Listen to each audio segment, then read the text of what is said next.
نحمدہ و نصلی علی رسولہ الکریم، اما بعد، فاعوذ باللہ من الشیطان الرجیم، بسم اللہ الرحمن الرحیم۔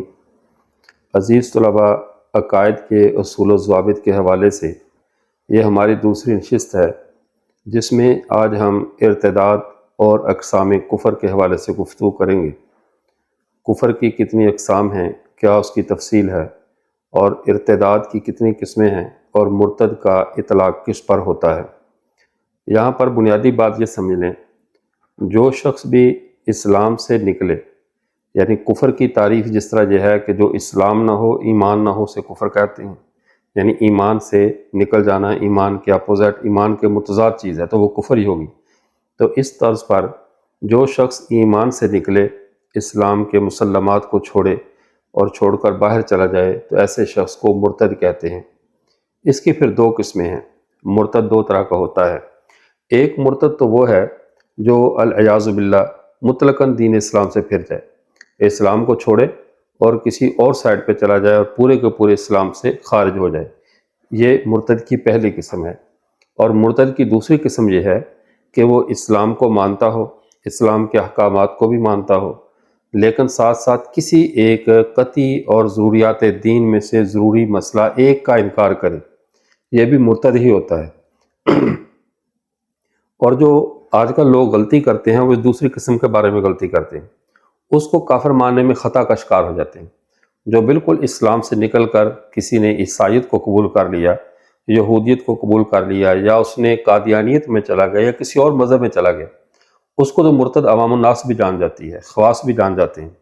لیکن جو شخص اعلانیہ اسلام سے نہیں نکلا، رہا اسلام کے اندر ہی رہا، فرما برداروں کی سائڈ پر ہی کھڑا رہا، لیکن اس بات کا انکار کیا جس بات کا ماننا فرما برداری کے لیے ضروری تھا، اپنی اظہار بندگی کے لیے ضروری تھا، اور اس نے اس کے معاملے اپنے دل میں کجی پائی، انکار کیا، اس نے اس بات کو نہیں مانا، تو ایسے شخص کو بھی مرتد ہی کہا جاتا ہے۔ وہ اسلام سے نکلا ہوا ہوتا ہے، چاہے وہ بظاہر اسلام پر عمل پیرا ہو۔ جیسے دوسرے کفر کی جو دوسرے نمبر کا مرتد ہے وہ شیطان ہے۔ پہلے نمبر کا مرتد شیطان بھی نہیں ہے، شیطان بھی دوسرے نمبر کا مرتد ہے۔ وہ اللہ کی وحدانیت کو مانتا تھا، اللہ کی توحید کا قائل تھا، اس نے اللہ کے ساتھ کوئی خدا کی یعنی خدائی میں بغاوت نہیں کی، لیکن اس نے اللہ کے ایک حکم کے ماننے میں انکار کیا، اللہ کے ایک حکم کی اطاعت میں اس نے انکار کیا۔ باقی وہ سارا اللہ کو اللہ ہی مانتا تھا۔ اگر وہ خدا کو خدا نہیں مانتا تھا تو اس نے اللہ سے مہلت کیوں مانگی کہ مجھے مہلت دو؟ اسے پتا تھا کہ دینے والی ذات اللہ ہی کی ہے، اور وہ اپنے آپ کو بڑا موحد سمجھتا تھا کہ میں اللہ کے ماسوا غیر اللہ کو سجدہ بھی نہیں کرتا۔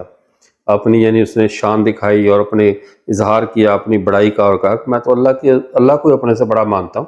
تو اللہ کی بڑائی کا تو اس نے انکار نہیں کیا تھا، اس نے صرف اللہ کے ایک حکم کے ماننے سے انکار کیا، تو وہ مرتد ہوا اور کافر ٹھہرا۔ تو اس کو کافر قرار دیا گیا کہ وہ مرتد ہے اور کافر ہے۔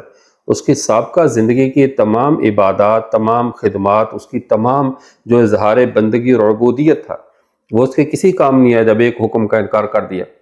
تو مرتد کو بھی مرتد اسی لیے کہتے ہیں کہ وہ چاہے پورے دین سے پھر جائے، چاہے دین کے کسی اہم، متواتر، ثابت شدہ ضروری مسئلہ سے پھر جائے، ایسے شخص کو مرتد کہا جاتا ہے۔ اور پھر ضروریات دین میں سے ایک بات یہ ذہن میں ہے کہ ضروریات دین کا ہر انسان، وہ چیزیں ہوتی ہیں جن میں ہر انسان جو مسلمان ہے، اسلام کے ماننے والے ہیں، وہ بلا کم و کاست ان کو جانتے ہوتے ہیں۔ 5 نمازیں فرض ہیں، یہ سبھی جانتے ہیں، اس کے لیے کوئی خاص تحقیق کی ضرورت تو نہیں ہے، یہ تو سینہ بسینہ تواتر کے ساتھ امت کو معلوم ہوتی ہیں، اتنی عام ہوتی ہیں۔ عیدین کی نمازیں ہیں، روزے ہیں، اسی طرح اللہ کا ایک ہونا ہے، رسول اللہ صلی اللہ علیہ وسلم کا اللہ کا آخری نبی ہونا ہے۔ یہ وہ ضروریات دین ہیں جن کا ماننا یعنی عوام الناس میں عام معروف ہے، سب کو پتہ ہوتا ہے، اور اس کا ماننا ضروری میں سے کسی ایک کا بھی انکار کرے گا تو بندہ مرتد اور دائرہ اسلام سے خارج شمار کیا جائے گا۔ لیکن اگر چیز ایسی ہے کہ ہے تو قطعی ثبوت، لیکن عوام الناس میں اس کی بات نہیں ہے، عوام الناس کو اس کا پتہ نہیں ہے۔ جیسے پوتی کے ساتھ جو بیٹی دادی آ جائے تو وراثت میں کتنا حصہ ہوگا، اگرچہ اس کا حکم قرآن پاک کی نص میں موجود ہے، دادی کی وراثت کا، پوتی کی وراثت کا، لیکن عوام الناس کو ان تفصیلی مسائل کا نہیں پتہ۔ تو منصوص ہونے کے باوجود عوام کو چونکہ وراثت کے مسائل کی پوری انفارمیشن نہیں ہوتی، ان کو پتہ نہیں ہے، تو اب اگر کوئی آدمی اس کا انکار کرے تو اسے فوری طور پہ کافر نہیں کہا جائے گا۔ بلکہ اسے سمجھایا جائے گا، اسے بتلایا جائے گا کہ آپ یہاں پر غلطی کر رہے ہیں۔ اس معاملے میں قرآن پاک کی نص موجود ہے، اس میں قرآن پاک کا ایک واضح حکم موجود ہے۔ جب حکم موجود ہے تو آپ اس کا انکار نہ کریں۔ اگر وہ پھر بھی بضد رہے تو پھر وہ بھی کافر ہوگا، وہ اسلام سے نکلنے والا ہوگا، اسلام کی حدود کو کراس کرنے والا ہوگا۔ تو اسلام کی حدود کا تقاضا یہ ہے کہ کسی بھی یعنی ضروریات دین کو ماننے والے کو، اسلام کے متواترات پر ایمان رکھنے والے کو کافر قرار نہ دیا جائے، لیکن اگر کسی ایک بھی متواتر اور ضروری مسئلہ سے وہ باہر نکل جاتا ہے تو اس کو مومنین میں شمار نہیں کیا جائے گا، بلکہ اس کو کفار ہی کی صف میں رکھا جائے گا۔ یہ مرتد کا معاملہ ہے، یعنی ارتداد کا۔ اس وقت ہمارے معاشرے میں گمراہی کے زیادہ پھیلنے کی وجہ بھی یہی ہے کہ ارتداد کی شرعی سزا کا نفاذ نہیں ہے، ارتداد کی شرعی سزا نافذ العمل نہیں ہے۔ اگر اسلامی ریاستوں میں مرتدین کی شرعی سزا کو ریاستی سطح پہ، عدلیہ کی سطح پہ جاری کر دیں تو ارتداد کے جو بڑھتا ہوا طوفان بدتمیزی ہے جو رک سکتا ہے۔ آج جو جتنے مرضی کفریہ نظریات رکھے، اسلام کی مبارک شخصیات پر کیچڑ اچھالے، اور وہ لوگ جن کے بارے میں ہمیں زبان بند کرنے کا حکم ہے وہاں پر وہ زبان کا پورا سلسلہ کھول کر جو ہے وہ تقریریں جھاڑنی شروع کر دیں، تبرہ بازی کریں حضرات صحابہ کرام رضوان اللہ تعالیٰ علیہم اجمعین پر، پیغمبر صلی اللہ علیہ وسلم کے خاندان کو طعن و تشنیع کا نشانہ بنائے، یا اسی طرز پر جو ہے وہ کتاب اللہ کا انکار کرے اور کہے یہ کتاب ہے، اس کو میں نہیں مانتا، یا اس طرح جو بھی ہے۔ اور جو دین کے یعنی جو ضروری اور بنیادی مسائل ہیں جن پر دین کی عمارت کھڑی ہے، اب جتنا مرضی کو انکار کرتا رہے، اس کو فریڈم آف سپیچ کے نام پہ، یعنی آزادی اظہار رائے، اس کو اظہار رائے کی آزادی ہے، اس آزادی کے نام پہ اتنا فتنہ پھیلا دیا گیا کہ اب معلوم نہیں کس کس کا ایمان سلامت ہو، کون کن کن باتوں میں آ کر کن کن اہم ضروری مسائل کا انکار کر چکا ہو۔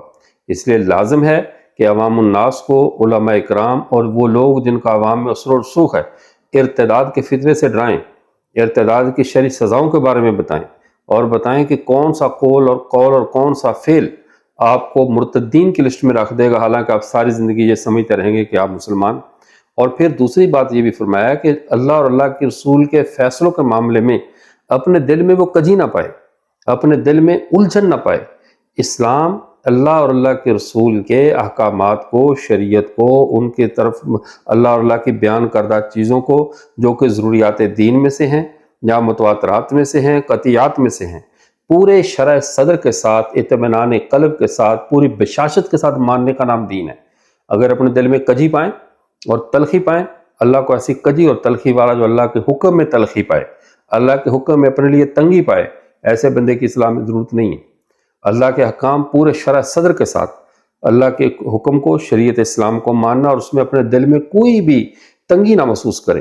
اگر وہ تنگی محسوس کر رہا ہے تو پھر اس کا مطلب اس کا ایمان سلامت نہیں۔ ایمان کے ساتھ ایمان کی تنگی محسوس کرے اور تکلیف سمجھے کاش یہ نہ ہوتا وہ ہوتا، تو یہ کرنے والا آدمی مرتدین میں چلا جائے گا، ارتداد کے راستے پہ چل پڑے گا۔ اس لیے اسلام کے احکامات کو پورے شرح صدر کے ساتھ ماننا ضروری ہے۔ ورنہ ایک آدمی ہے وہ ساری زندگی نماز نہیں پڑھ سکا، مومن ہے، نماز کو برحق سمجھتا ہے، وہ اس بات میں اپنے دل میں تنگی پاتا رہا کہ کاش میں نمازی ہوتا، لیکن وہ نماز نہیں پڑھی تو یہ گناہ گار ہے، کافر نہیں ہے، کافر نہیں ہے، گناہ گار ہے۔ اس نے نماز نہیں پڑھ سکا لیکن اپنے دل میں اس معاملے میں تکلیف محسوس کی کہ کاش میں نمازی ہوتا، میں نماز پڑھتا۔ اس کے برعکس ایک دوسرا آدمی ہے کہ اس نے ساری زندگی نماز پڑھی لیکن ساتھ ساتھ یہ کہتا رہا میں پڑھ تو رہا ہوں لیکن میرا دل اس پہ مطمئن نہیں ہے، میں پڑھ تو رہا ہوں لیکن میرا دل اس کو ماننے کو تیار نہیں ہے، تو یہ شخص نماز پڑھنے کے باوجود مرتد ہوگا، اس لیے کہ اس نے اللہ کے ایک حکم کو حقیر سمجھا، اس کی احانت کی، اس کی عظمت کا انکار کیا۔ بین ہی اسی طرح ایک آدمی ساری زندگی بدکاری کرتا رہا، زنا کرتا رہا، جرائم میں ملوث رہا، لیکن وہ ان جرائم کو حرام سمجھتا رہا اور اللہ سے ڈرتا رہا، حرام بھی سمجھتا رہا، گناہ گار بھی رہا، چھوڑ بھی نہیں سکا اپنے جرائم، اپنی غلطیوں کو چھوڑ بھی نہیں سکا، اور ساتھ ساتھ اللہ سے ڈرتا بھی رہا کہ میں غلط کر رہا ہوں، تو یہ شخص مسلمان ہے، گناہ گار ضرور ہے، جہنم میں جائے گا، اللہ معاف کر دے تو اللہ غفور رحیم ہے، اللہ معاف کر دے، اللہ سے کوئی پوچھنے والا نہیں ہے، لیکن یہ مومن ہے، اس لیے کہ اس نے اللہ کی حرام کردہ چیز کو حرام سمجھا، حلال کردہ چیز کو حلال سمجھا، اسے مومن رکھا جائے گا۔ لیکن اگر بالفرض ساری زندگی چوری نہیں کی، ساری زندگی جھوٹ بھی نہیں بولا، ساری زندگی زنا بھی نہیں کیا، بدکاری بھی نہیں کی، لیکن اس کے باوجود کہتا رہا کہ میں ویسے طبی طور پر زنا نہیں کرتا لیکن حرام نہیں سمجھتا. میں جھوٹ ویسے نہیں بولتا کہ اچھی بات نہیں ہے، معاشرے میں اچھا نہیں سمجھا جاتا، لیکن اتنی بری بات بھی نہیں ہے، بولنے میں حرج بھی نہیں ہے. تو یہ شخص باوجود ہے کہ اس نے ایک پارسا والی زندگی گزاری ہے، پرہیزگار عابد و زاہد والی زندگی گزاری ہے، اللہ کہاں یہ کافر ہوگا اس لیے کہ اس نے اللہ کی حرام کردہ چیز کو حلال سمجھا ہے اور اللہ کی حلال کردہ چیز کو حرام سمجھا ہے. تو اب یہ اللہ کی حلال کردہ چیز کو انسان حرام سمجھے یا حرام کردہ چیز کو حلال سمجھے تو گویا کہ اس شخص نے اللہ کے دین کی حدود کو آگے پیچھے کیا ہے، اللہ کے احکام کو دل سے ماننے سے انکار کیا ہے. عملی کوتاہی پر معافی کی گنجائش ہے، اعتقادی کوتاہی پر کوئی معافی کی گنجائش نہیں ہے. اعتقادی کوتاہی شریعت مطہرہ میں نہیں چلتی. اس لیے اعتقادات کے معاملے میں، نظریات کے معاملے میں اپنے نسلوں کو، اپنے آپ کو انسان اتنا اپ ڈیٹ رکھے اور اتنا اس کو پتہ ہو کہ میں زبان سے جو کہہ رہا ہوں کہیں یہ ارتداد کا جملہ تو نہیں ہے، میں جو عمل کر رہا ہوں کہیں یہ مجھے ملت اسلامی سے نکالنے والا عمل تو نہیں ہے. تو جب یہ بات اس کے ذہن میں ہوگی تو انسان کا ایمان محفوظ ہو جائے گا. اور ہمارے مفتی محمد حسن صاحب دامت برکاتہ العالیہ بہت پیاری بات ارشاد فرماتے ہیں. وہ کہتے ہیں کہ خدا کے لیے جیسے کیسے بھی ہو جائے اپنا ایمان بچا کر قبر کی دیواروں تک لے جانا، آگے اللہ معاملہ سنبھال لیں گے. یعنی اس دور میں اگر آپ چاہیں کہ نجات ہو جائے تو نجات کے لیے کم از کم اپنا ایمان بچا کر لے جانا، کیونکہ ایمان بچانے تو اس دور میں سب سے مشکل ہوا پڑا ہے. اعمال بچانے آسان ہو گئے، اور نماز پڑھو کوئی نہیں روکتا، لیکن ایک آدمی نماز بھی پڑھ رہا ہے، عبادت بھی کر رہا ہے، اور ساتھ سوشل میڈیا پہ کسی بے دین کا، کسی انجینئر کا، کسی ڈاکٹر کا، کسی فلاں کا کوئی ایسا جملہ سنا جو اس کے دماغ میں پیوست ہوگا، اس کی زبان پہ وہی جاری ہو گیا، اور اس نے اسی بنا پر یا تو قرآن کی احانت کر دی یا امت کے پہلے طبقے، اسلام کی پہلی جماعت حضرات صحابہ پہ تنقید کر دی. حالانکہ اگر دیکھا جائے تو حضرات صحابہ اس امت کی تنقید کا موضوع بنتی نہیں ہے. تنقید کا موضوع صحابہ کی جماعت نہیں ہے، چونکہ وہ جماعت ایسی ہے جس کا فیصلہ ہو چکا ہوا ہے. اللہ نے ان کی ان تمام خطاؤں اور غلطیوں کے باوجود ان کے ساتھ اپنی رضا کا اعلان کر دیا. تو جب اللہ ان سے راضی ہے تو بعد والے سارے راضی ہوں یا ناراض ہوں، ان کے راضی ہونے سے صحابہ کا کوئی مقام بڑھنے والا نہیں ہے، اور ساری دنیا بھی ناراض ہو جائے تو اللہ کا ان کا مقام کم ہونے والا نہیں ہے. کہ اللہ اپنے فیصلے کرنے میں اپنی حکمت، اپنی بصیرت کا جو ہے نا وہ سے فیصلے کرتا ہے. لوگوں کی رائے دے کر جمہوریت پہ فیصلے نہیں کرتے کہ یعنی وہ چونکہ فلاں ناراض ہو رہے ہیں لہٰذا ان کو راضی رکھنے کے لیے اللہ کہ میں بھی ان سے ناراض ہوں، ایسا نہیں ہے، یہ چیز نہیں ہے. اس لیے حضرات صحابہ کرام رضوان اللہ تعالیٰ علیہم اجمعین. اور دوسری اہم بات کہ جب آدمی نماز میں کھڑا ہو تو نماز کی غلطی، امام سے غلطی ہو جائے تو لقمہ بھی ساتھ مقتدی دیتا ہے. مسجد سے باہر کھڑا انسان لقمہ نہیں دے سکتا. صحابہ کرام اسلام کی وہ پہلی جماعت ہیں کہ جن کی کسی بھی غلطی پر امت لقمہ نہیں دے سکتی، کیونکہ وہ یہ باہر ہیں، وہ رسول اللہ کے ساتھ کھڑے ہیں. جب وہ رسول اللہ صلی اللہ علیہ وسلم کے ساتھ کھڑے ہیں، ساتھ نمازیں پڑھنے والے ہیں، تو ان سے کوئی بڑی سے بڑی خطا بھی ہو جائے تو باہر والے چاہے وہ وقت کے ائمہ، مجتہدین، محدثین، فقہا جو بھی ہوں، لیکن وہ صحابہ کو لقمہ نہیں دے سکتی کہ تم نے یہ غلط کیا ہے، ٹھیک ہے تمہاری یہ غلطی ہے، کیونکہ وہ تو رسول اللہ کے ساتھ ہی ہیں، وہ تو جماعت میں شامل ہیں. ہم تو جماعت میں شامل نہیں ہیں، ہم تو باہر ہیں. تو باہر والے صرف ان کو مقتدا بنائیں گے اپنا، لیکن ان کی غلطیوں پہ انگلی نہیں اٹھا سکتے. تو میرا عرض کرنے کا مطلب یہ ہے کہ انسان کو اپنے ایمان کے اس معاملے میں چوکس رہنا چاہیے. دنیا سے بچا کر لے جانے والے یا دنیا سے کما کر لے جانے والی چیز صرف ایک ہے، وہ ایمان ہے. ایمان اگر انسان محفوظ کر کے لے گیا ارتداد سے بچا کر، اس ارتداد سے بھی پناہ مانگے کہ انسان مطلقاً اسلام سے نکل کر کسی اور ملت کا حصہ بن جائے، اور اس ارتداد سے بھی پناہ مانگے کہ اسلام کو تو پورے کو مانتا ہو لیکن کسی ایک ایسے مسئلہ کا، ایسے عقیدے کا، ایسے نظریے کا انکار کر بیٹھے، یا ایسی اللہ کی حلال کردہ چیز کو حرام کر بیٹھے جسے اللہ نے حلال قرار دیا ہے، یا ایسی چیز کو حلال کر بیٹھے جسے اللہ نے حرام قرار دیا ہے. تو اللہ کی حلال کردہ کو حرام کر دے یا حرام کردہ کو حلال کر دے تو یہ وہ جرائم ہیں جو ناقابل معافی ہیں، اس میں کوئی گنجائش نہیں ہے کسی کے لیے بھی. پھر وجوہات تکفیر میں جو کفر کی اقسام ہیں، جو متداول کفر کی اقسام 7-8 ہیں، ان کو علامہ تفتازانی رحمۃ اللہ علیہ نے شرح المقاصد میں بیان فرمایا. علامہ تفتازانی رحمۃ اللہ علیہ جو سعد الدین تفتازانی معروف ہے، ان کی کتاب شرح المقاصد ہے، اس میں انہوں نے ان وجوہات کی وضاحت کی ہے. کافر کس کو کہتے ہیں؟ الکافر ان اظہر الایمان خص باسم المنافق. اگر کافر ہو اور اپنے نام، یہ اس کی شرح المقاصد ہے علامہ تفتازانی کی جو بیروت سے شائع ہوئی ہے، اور اس کا صفحہ نمبر 448 458 59 ہے۔ وہ فرماتے ہیں کہ کافر وہ ہے کہ جو اپنے ایمان کو ظاہر کرے اور ہو کافر لیکن اپنے ایمان کو ظاہر کرے، اس کو زندیق کہتے ہیں، یعنی منافق کہتے ہیں۔ اس کو منافق کے ساتھ یاد کیا جائے گا کہ ہے کافر ہے لیکن ظاہر کیا کر رہا ہے؟ اسلام کر رہا ہے۔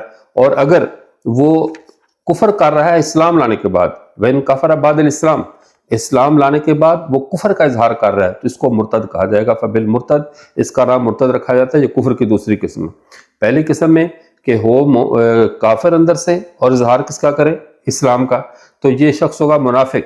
اور اگر ہو اندر سے، یعنی کہ پہلے مسلمان ہو پھر کفر کا اظہار کرے کہ میں کافر ہو چکا ہوں، اب چاہے لاکھ کہتا رہے میں اندر سے مومن ہوں، لیکن جب اس نے اظہار کفر کا کیا تو یہ مرتد ہوگا۔ وَإِن قَالَ بِتَعَدُّدِ الْآلِهَةِ فَبِالْمُشْرِكِ، اور اگر وہ کئی خداؤں کا قائل ہے، کہتا ہے خدا ایک نہیں ہے، 2 3 4 5 خدا اس نے زیادہ کر دیے ہیں، بڑھا دیے ہیں، اللہ وحدہ لا شریک کی وحدانیت کا اور توحید کا قائل نہیں رہا تو اسے مشرک کہا جائیں گے، وہ کہا جائے گا۔ وَإِن تَدَيَّنَ بِبَعْضِ الْأَدْيَانِ فَبِالْكِتَابِ، اور اگر وہ بعض ادیان کی طرف نے آپ کو منسوب کرتا ہے، آسمانی کتابوں میں سے یہودیت کی طرف یا نصرانیت کی طرف منسوب کرتا ہے، تو ایسے شخص کو کتابی کافر کہا جائے گا کہ یہ کتابی ہے۔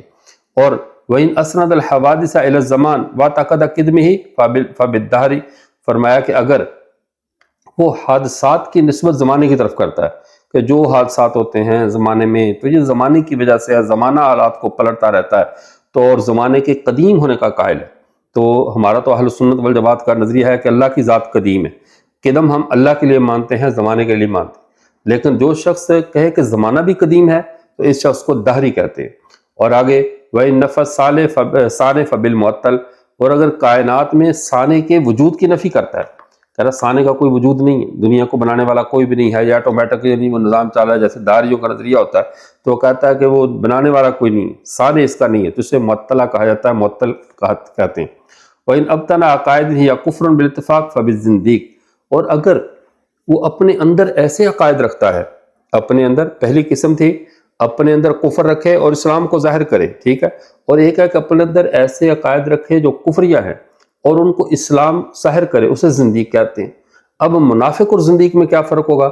منافق وہ ہوگا کہ جو کفریہ عقائد رکھتا ہے لیکن ظاہر اس اسلام کو کرتا ہے جو اسلام ٹھیک ہے، اور زندیق وہ ہوتا ہے کہ جو اپنے کفریہ عقائد اور نظریات کو اسلام بنا کر پیش کرتا ہے، یعنی ہوتے اس کے کفری ہیں لیکن ان کو اسلام بنا کر پیش کرتا ہے، اسے زندیق کہا جاتا ہے۔ منافق اپنے عقائد ظاہر نہیں کرتا، وہ اندر کفر رکھتا ہے، باہر وہی ظاہر کرتا ہے جو امت مسلمہ کا ایک تسلسل چلا آ رہا ہو، ایک ترتیب سے چلا آ رہا ہو، تو اس تسلسل اور ترتیب کو کے اندر رہتے ہوئے وہ اسلام کا انکار کرتا ہے، یعنی اسلام کا اظہار کرتا ہے اور اندرون خانہ اسلام کا انکار کر رہا ہوتا ہے۔ اور زندیق اسی تسلسل میں رہتے ہوئے کفریہ کام کرتا ہے، کفریہ عقائد رکھتا ہے، پھر اپنی انہی کفریہ عقائد کو وہ اسلام بنا کر پیش کرتا ہے۔ تو جو اپنے کفریہ عقائد کو اسلام بنا کر پیش کرے اسے زندیق کہتے ہیں۔ تو یہ اقسام علامہ تفتازانی رحمۃ اللہ علیہ نے شرح المقاصد میں بیان فرمائی کہ اندر کفر ہو ظاہر اسلام کرے وہ منافق، اور اندر اسلام ہو اور وہ ظاہر کفر کرے مرتد، اور جو ہے ایک خدا کے ساتھ کئی خداؤں کو مانے مشرک۔ اس کے بعد آسمانی دینوں میں سے کسی ایک دین کا دعوے دار ہو تو وہ کتابی، اور زمانے میں حوادثات کی نسبت اللہ کی طرف کرے تو وہ دہری، اور اسی طرح کائنات کے بنانے والے کا ثانی کا انکار کرے تو وہ معطلہ، اور اندر باطل میں کفری عقائد رکھے اور ان کفری عقائد کو اسلام بنا کر پیش کرے تو اسے زندیق کہا جاتا ہے۔ اللہ تعالی ہم سب کو ان تمام عقائد سے، چاہے وہ ارتداد کے ہیں، کفر کے ہیں، زنادقہ کے ہیں، معطلہ کے ہیں، دہریوں کے ہیں، اللہ ہماری حفاظت فرمائے۔ تو ان معاملات میں مومن کا ان سارے فتنوں کو اپنی جگہ پہ رکھنا، منافق کو منافق کی جگہ پہ، زندیق کو زندیق کی جگہ پہ رکھا جائے۔ اس دور میں جو قادیانی ہیں، عام طور پہ لوگوں کے ذہن میں یہ بھی سوال اٹھتا ہے کہ قادیانیوں کے معاملے میں ہم اتنی شدت کیوں کرتے ہیں؟ یہود و نصارہ کے معاملے میں اتنی شدت نہیں ہے۔ یہود و نصارہ وہ کتابی ہیں، اہل کتاب کہلواتے ہیں اپنے آپ کو، وہ سابقہ ادیان میں سے، آسمانی دینوں میں سے کسی نہ کسی دین کی طرف منسوب ہے، سچے نبیوں میں سے کسی نبی کی طرف منسوب ہے، حضرت عیسیٰ علیہ السلام کی طرف، حضرت موسیٰ علیہ السلام کی طرف، تو وہ اللہ کے سچے نبی ہیں۔ تو سچے نبیوں کی طرف ان کی نسبت کا ہونا، تو اس وجہ سے وہ اہل کتاب، جبکہ قادیانیوں کا A to Z اول تا آخر کفر ہی کفر ہے، اور اس کفر کو وہ اسلام بنا کر پیش کرتے ہیں۔ یعنی اگر ان کے پاس اسلام ہے تو رسول اللہ صلی اللہ علیہ وسلم سے لے کر آج کے دن تک کسی کے پاس بھی اور جو مذہب ہے وہ اسلام نہیں ہے، وہ کفر ہے، کیونکہ ان کو مسلمان ماننے کا مطلب دوسرے سب کو کافر قرار دینا ہے، اور دوسروں کو مسلمان ماننے کا مطلب ان کو کافر قرار دینا ہے۔ وجہ اس لیے کہ اللہ کے ایک بھی سچے نبی کا انکار کیا ہوتا ہے؟ کفر ہوتا ہی نہیں ہوتا۔ اگر مرزا غلام احمد قادیانی سچا ہے تو امت مسلمہ تو اس کو نہیں مانتی۔ قادیانی کہتے جو نبی کو سچا نہ مانے، اس کو نہ مانے، وہ سب کافر ہیں۔ تو اس کا مطلب ہے کہ قرون اولیٰ سے لے کر آج تک کسی مسلمان نے قادیانی پر جو مسلمان ایمان نہیں لائے وہ سب کے سب قادیانی کا کافر ہو گئے۔ اور اگر وہ مسلمان ہے تو ایک جھوٹے کو نبی ماننا بھی کفر ہے، تو جھوٹے کو نبی ماننے والے کو کبھی بھی مسلمان نہیں مانا جا سکتا۔ تو انہوں نے ایک کذاب کو نبی مانا ہے، دجال کو نبی مانا ہے، جس کے لیے گنجائش ہی نہیں تھی شریعت مطہرہ میں۔ آپ صلی اللہ علیہ وسلم نے جب فرما دیا کہ دین مجھ پر مکمل ہو چکا ہے، جب تکمیل دین ہو چکی، میں اللہ کا آخری نبی ہوں، میرے بعد کوئی نبی آنے والا نہیں ہے، تو اب جو بھی اس کو مانے گا وہ در حقیقت پیغمبر کی تکذیب کرنے والا ہے، وہ اللہ اور اللہ کے رسول کو جھٹلانے والا ہے۔ اس بنیاد پر وہ زندیق اور کافر ہوگا، اور پھر ساتھ یہ کہتے ہیں کہ ہمیں مسلمان کہو، ہمارا یہ نظریہ اسلام کا نظریہ ہے، یہ اصلی اسلام ہے، ہم نے اصلی اسلام کو زندہ کیا ہے۔ اور قادیانی مرزا غلام احمد قادیانی اسی بات پر آخری عمر تک بضد رہا کہ جو اسلام آئینہ کمالات اسلام جس نے کتاب لکھی ہے، اس کتاب میں اس نے اسی بات پہ زیادہ تر زور دیا کہ جو میں اسلام لے کر آیا ہوں یہ زندہ اسلام ہے، اور جو پہلے والا اسلام وہ مردہ اسلام ہے، یعنی میرے پاس اب زندہ اسلام ہے۔ اگر یہ اسلام کی زندگی ہے تو پھر موت اس سے بہرحال بدتر نہیں ہوگی، یا موت سے بدتر ہے۔ تو یہ کفر کی اقسام علامہ تفتازانی نے بیان کی۔ ان اقسام کو جاننا اور ہر کافر کو جس درجے کا وہ ہے اس کی سطح پر رکھ کر فیصلہ کرنا چاہیے۔ پہلے نمبر پہ ارتداد اور مرتد کی دو قسمیں، ایک وہ جو بالکل اسلام سے پھر جائے، جیسے بہت سارے مرتدین ہیں جو اسلام سے پھر کر، جیسے مرزا غلام احمد قادیانی ہے، یہ 100% اس طرح کا بھی مرتد تھا کہ اسلام سے نکل کر اس نے نئی نبوت اور نئی ترتیب کا دعویٰ کر دیا۔ اگر جہاں یوں کہوں تو شاید بے جانی ہوگا، شیطان مرزا قادیانی کے مقابلے میں دوسرے نمبر کا کافر ہے۔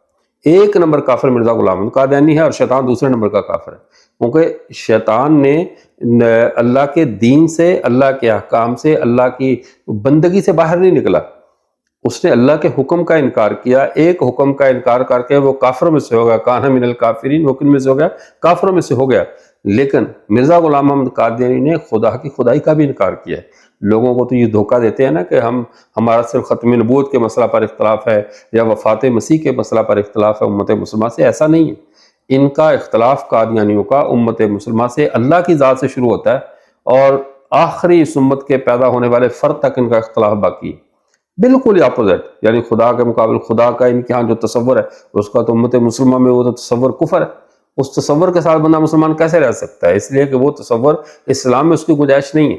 جیسے اللہ کا خوف زدہ ہونا، اللہ ڈرنے والا ہونا، اللہ کا جو ہے وہ اپنی بات سے بدلنے والا ہونا، تو یہ ساری باتیں ایسی ہیں جن کی اسلام میں گنجائش نہیں ہے۔ اور قادیانیوں کے اللہ کی ذات کے بارے میں عقائد، توحید کے بارے میں عقائد، انبیاء کے بارے میں عقائد، یہ ایسے کفریہ عقائد ہیں کہ اتنے گندے عقائد تو شیطان کے بھی نہیں رکھ سکا۔ اللہ کی ذات کے بارے میں اس نے بھی کوئی ایسا نظریہ پیش نہیں کیا اللہ کے سامنے کہ جو نصوص ہے۔ ہاں، دنیا میں ہر کفر کا بعد میں بانی بنا 100 بنا، لیکن اولاً اس کا کفر دوسرا نمبر کا ہے، اور قادیانیوں کا اولین کفر ان سے پہلے نمبر کا ہے۔ تو اس معاملے میں بہرحال قادیانی کی جرت ہے کہ شیطان سے بھی ایک ہاتھ آگے نکل گیا۔ تو اسی پر ہمارے وہ تھے نا، وہ علامہ حضرت علامہ انور شاہ کشمیری رحمۃ اللہ علیہ، انہوں نے اس پر ایک بہت زبردست اکفار الملحدین میں غزل لکھی، عربی میں اشعار لکھے، جن سے ایک شعر کا مفہوم یہ تھا کہ یہ مرزا غلام احمد قادیانی پہلے ابلیس کی فوج میں ایک سپاہی کے طور پہ بھرتی ہوا تھا۔ سمجھے نا، یہ مفہوم اس کا عرض کر رہا ہوں۔